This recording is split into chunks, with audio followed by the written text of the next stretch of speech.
Kenalin ya, saya Aji Sansoputro, pembantu menyehatkan mental dan memulihkan batin lewat jalan kesadaran. Selamat datang di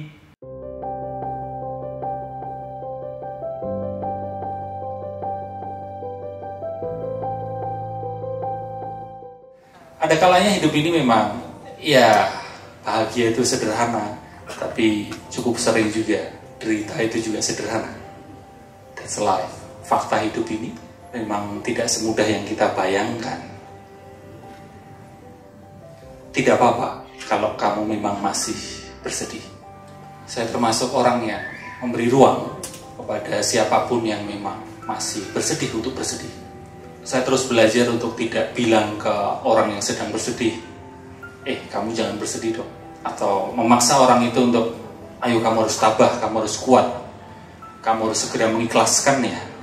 Saya terus belajar untuk tidak seperti itu. Karena bagaimanapun juga, grief, proses kita mencerna duka, itu perlu waktu. Setuju teman-teman? Cukup sering kita ketika mendengar teman kita yang sedang bersedih atau berduka, reaksi kita langsung kepingin mengajak orang itu untuk tidak bersedih. Kamu jangan bersedih dong, ayo kamu langsung gembira. Kenapa?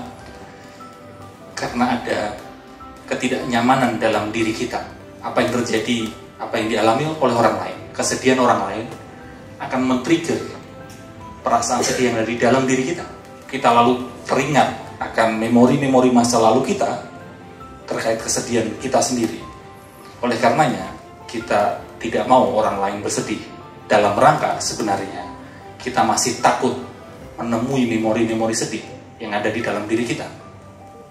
Jadi kembali, saran saya belum tentu benar ya, tapi saran saya, nggak apa-apa kalau memang kamu baru bersedih. Berilah ruang untuk dirimu bersedih. Sedih nggak sepenuhnya buruk. Hanya saja jangan sampai juga berlebihan mendramatisir sedih. Lalu berlebihan bikin konten tentang kesedihan di sosial media, spill sana, spill sini, setiap kali ketemu teman menceritakan kesedihannya, dan terus seperti itu. Berlebihan mendramatisir sedih itu juga tidak disarankan.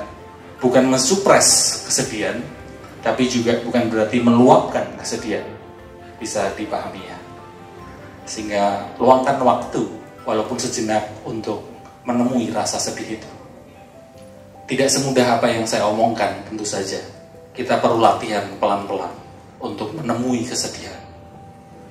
Luangkan waktu, duduk diam, pejamkan mata, dan temui rasa sedih itu. Perlu keberanian dan kerendah hatian kita untuk menemui kesedihan di dalam. Dua hal, pertama, nggak apa-apa kalau memang kamu baru sedih. Yang kedua, luangin waktu, walaupun sejenak, untuk menemui sedih di dalam. Waktu-waktu yang selama ini kita gunakan untuk ngepoin orang lain, waktu-waktu yang kita gunakan untuk melihat kesedihan orang lain, atau ngomentarin rumah tangga orang lain, sisihkan waktu untuk 5 menit saja untuk ngepoin diri kita sendiri. Pertanyaan yang perlu kita renungkan adalah, beranikah kita menemui pikiran dan perasaan di dalam diri kita?